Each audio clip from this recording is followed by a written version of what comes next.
Hello, and thank you for joining me. I'm honored to be delivering the annual Trinity College and Plato Fellowship Lecture. My name is Elise Castillo, and I am Trinity's Anne Plato Fellow for the 2019-2020 school year. The title of my lecture is, What Kind of Progressive Education? The Case of Charter Schools. My presentation will unfold as follows. First, as background, I'll briefly describe Anne Plato, for whom the fellowship is named. Next, the bulk of the lecture will focus on these two orienting questions. What are the various strands of progressive education, and what are the hallmarks of each strand? And to what extent does each strand of progressive education shape public schooling today, particularly in the context of charter schools? I'll address the second question by focusing on findings from a study that I conducted. Finally, I'll discuss implications of my study for policy and practice. So first, who was Anne Plato? Unfortunately, we know very little about her life. What we do know is that she was a teacher and writer of African American and Native American descent, who was born, lived, and worked in Hartford, Connecticut in the 19th century. As a teenager, she published a book of essays and was the second woman of color in America to publish a book. At a time when women, much less women of color, could access an education, Anne Plato truly distinguished herself. I'm honored to hold the fellowship that honors her life and her legacy. So, when we talk about progressive education, it's important to understand its historical roots and context. The progressive era refers to the 2 decades around the turn of the 20th century. This was a time characterized by rapid social, economic, and technical changes. For example, the United States experienced increasing industrialization and workforce demands, immigration, and urbanization. These changes required educational changes, especially as schools, particularly in urban areas, grew more crowded and more diverse linguistically and ethnically. Now, during this time, what we refer to as progressive education emerged. Historians of education have offered various, sometimes conflicting definitions of progressive education. For this talk, I draw primarily on the work of historians such as John Rory and David Lavery, who distinguish between 2 main strands of progressive education. The first strand, pedagogical progressivism, has the following hallmarks: child-centered learning, real-world problem solving, often through project-based learning, and educating the whole child. So the idea here is really that instead of teacher-directed learning, where the teacher is standing in front of the classroom and lecturing, that children are really the protagonists of their own learning, and their learning is really based around their own natural instincts and curiosities. It's the pedagogical progressivism strand of progressive education is what most of us think about when we hear the term progressive education. In many ways, pedagogical progressivism was a reaction to another strand of progressive education that also emerged in the early 20th century. This was known as administrative progressivism. Administrative progressive reformers believed in maximizing school social efficiency, especially given the task of educating increasing numbers of diverse children. One way to impose efficiency into the school system was by using intelligence tests to sort students into distinct academic and occupational pathways. In addition, administrative progressive reformers believed that schools must be run by professional experts and managers, rather than lay people. Here are some illustrations of how each strand of progressive education played out in the early 20th century. On the left, you'll see a photograph from the University of Chicago Lab School, which was founded by John Dewey, who was a prominent progressive philosopher. Here, students are learning social studies and history through the hands-on activity of spinning and weaving wool. So this is how they're learning history and social studies, not through a teacher lecturing them. Now on the right, you'll see the alpha version of the Stanford-Binet intelligence test, which was administered first to Army recruits to determine which test takers were suited for military service. And then it was later administered to students to determine their academic and occupational track. But researchers point out that each of these two strands of progressive education had equity and access issues that we continue to experience today. First, with regard to pedagogical progressivism, John Dewey and others didn't support this type of education for African American students.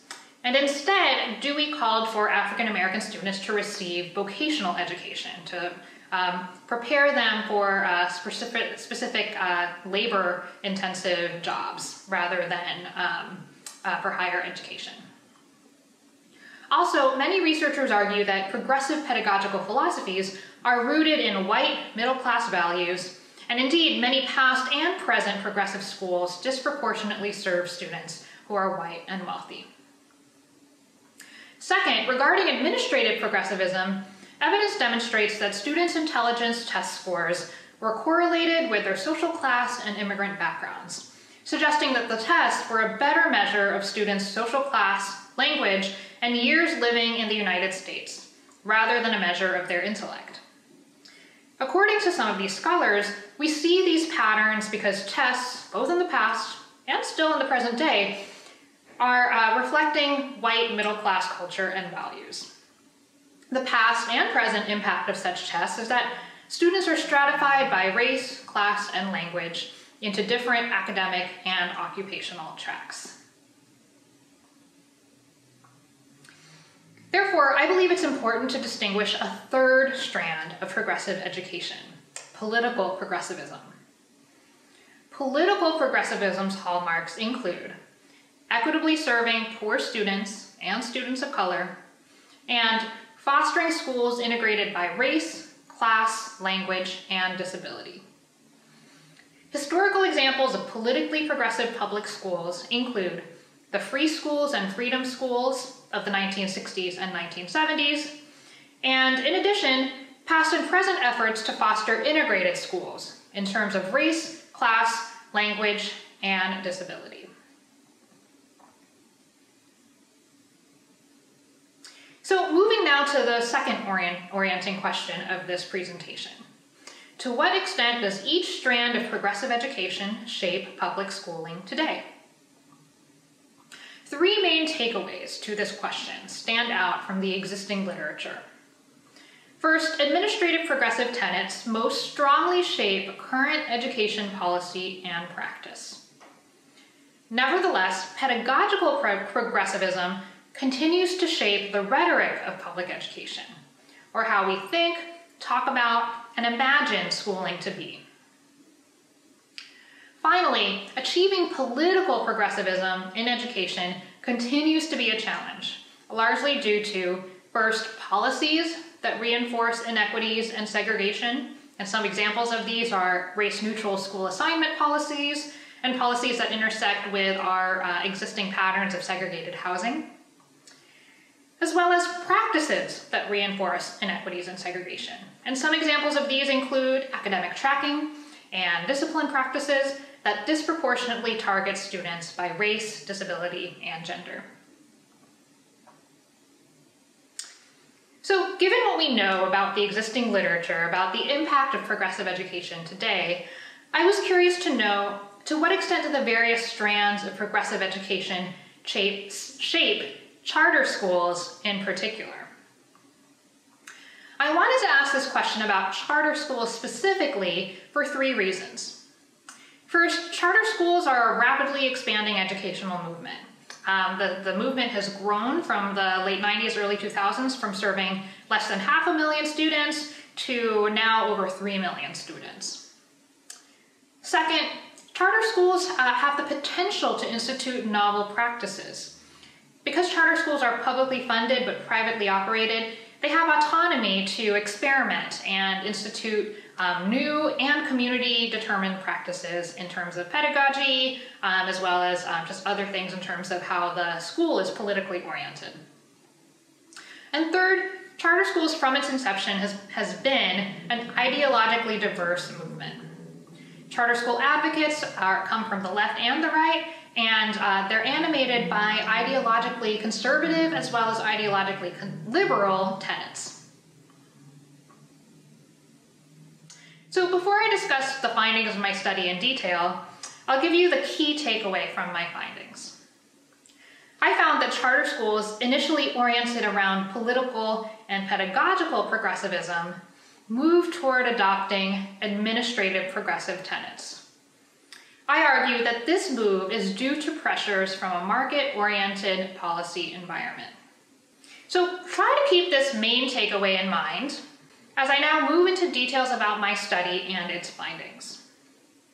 So in 2017 to 2018, during that academic year, I conducted a comparative case study of 3 charter schools in New York City. All 3 of these schools had founding missions centered on pedagogical and political progressivism. Data sources for this qualitative study included interviews, observations, and documents. I also triangulated these data with demographic and charter school data. Data analysis consisted of qualitative coding. So as I mentioned, each school that I studied had founding missions that were oriented around pedagogical and political progressivism. For instance, all schools in various ways centered child-centered and project-based learning in their founding mission. So in other words, these were schools where students were really expected and supported in nurturing their curiosities and using their curiosities to direct their own learning. In addition, all schools aim to foster racial equity, inclusion, and integration. In particular, the schools I'm calling Empire and Liberty charter schools are among a burgeoning coalition of charter schools nationally that are diverse by design. Although Hudson Charter School was not a member of this coalition, it was located in a diverse immigrant neighborhood, one of the most diverse in New York City, in fact. And the school's mission centered on serving students from this community. So now I will discuss 4 key themes in my study to illustrate how the focal schools move toward administrative progressive tenets. First, all schools made changes to instruction that involved incorporating explicit test preparation activities, which crowded out progressive pedagogical practices. For example, even though Empire Charter School's founding policy was not to assign homework in early grades, a co-leader of the school expressed a desire to change this policy to better prepare students for standardized tests. He said, "I think in the 1st and 2nd grade, you just expose them to some test questions, just to the experience. In homework, some of the homework is a series of test questions, just so they experience it." Liberty Charter School actually did change its curriculum to include the following 8-week instructional units. One called Preparing for High-Stakes Reading Tests, and another called Preparing for Prompted Test-Based Writing. Finally, Hudson's school board chair worried that if students opted out of taking standardized tests, this would compromise Hudson's standardized test data, which this person perceived to matter for charter school renewal. In a letter to the school leader, the board chair wrote the following: "We feel it is important to collect accurate data by including all students in our accountability measures. There is an opt-out provision, which many families throughout the city and state are using to avoid participation in the testing program. What is Hudson doing to challenge this practice?" The second key theme: schools made changes to enrollment, implementing policies and practices that prioritized attaining high test results, sometimes at the expense of achieving their founding politically progressive aims of fostering equity and inclusivity. For example, Empire Charter School ended its policy of backfilling, or offering available seats to students mid-year. A co-leader of the school explained that students who enrolled in the school mid-year tended to be low-performing, and accepting such students put the school's test score data at risk. This person further explained, Backfilling is a huge risk for us, and that's why our test scores are what they are. We're basically taking kids up through 4th grade, and we have to stop doing that because we can't turn it around. They're so far below grade level. As another example, Liberty's leaders decided no longer to offer Spanish instruction in 6th grade, and instead extend time for math and science to better prepare students for the tested subject of math. However, there was little discussion about how this decision might impact subsequent enrollment of Spanish speakers who are also English language learners. A third key theme: all schools made changes to school board governance and community engagement by valuing managerial, data-driven, and affluent board members more so than representing a range of expertise and diverse community perspectives on their boards.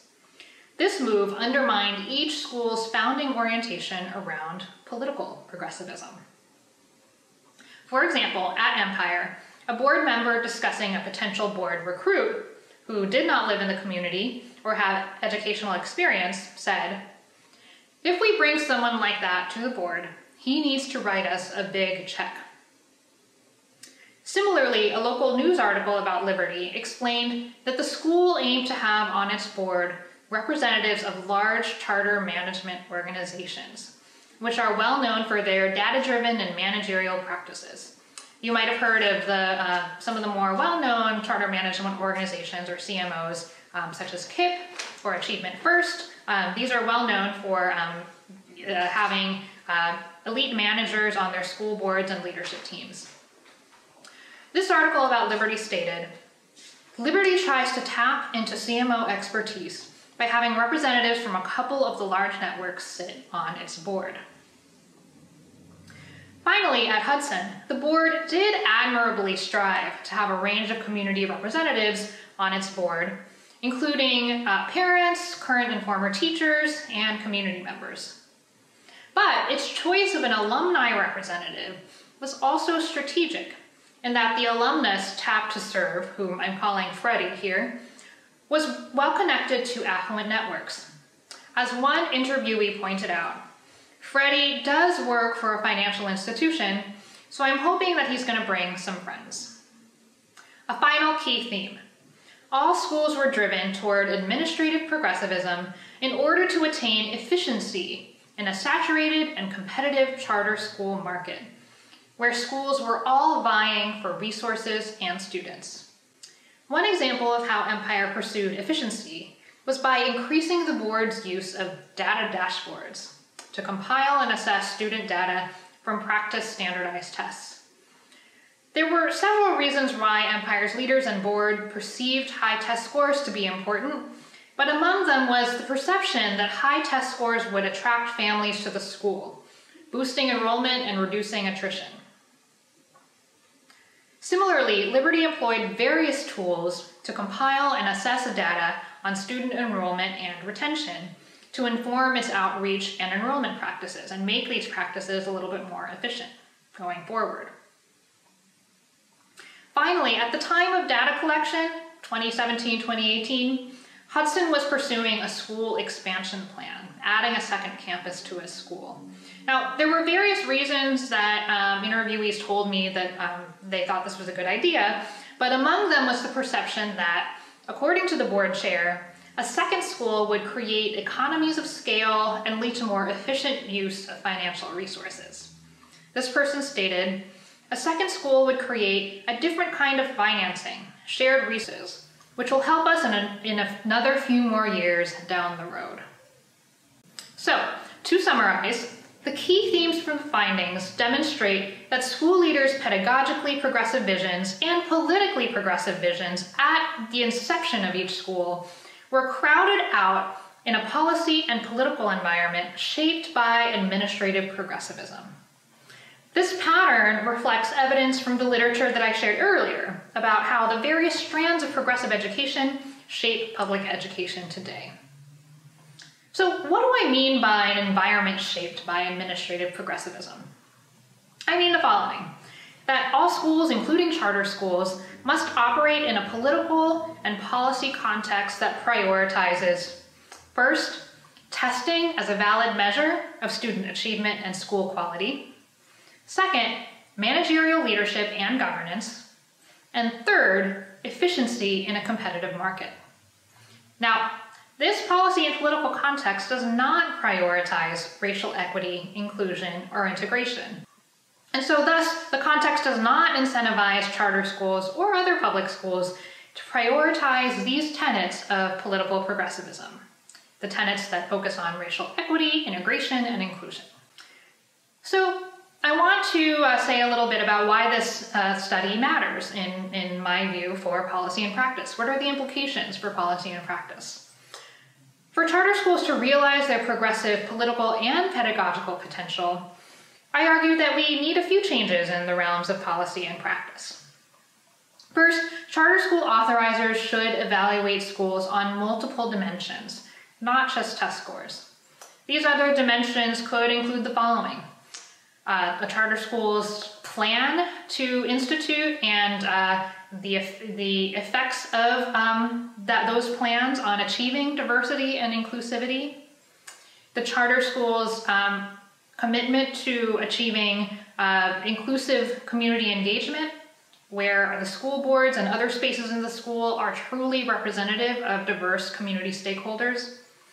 And finally, charter school authorizers could evaluate the school's adherence to its founding pedagogical vision. Second, we need to broadly shift the meaning of what constitutes a good school beyond test scores. Some communities have already been giving this some thought.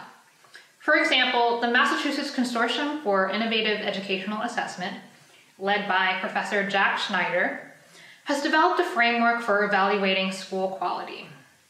This framework is inclusive of multiple dimensions of schooling, such as school culture, the quality of teachers and leaders, and the kinds of supports and professional development that they receive, as well as the school's resources to support students and teachers and the academic and school culture writ large.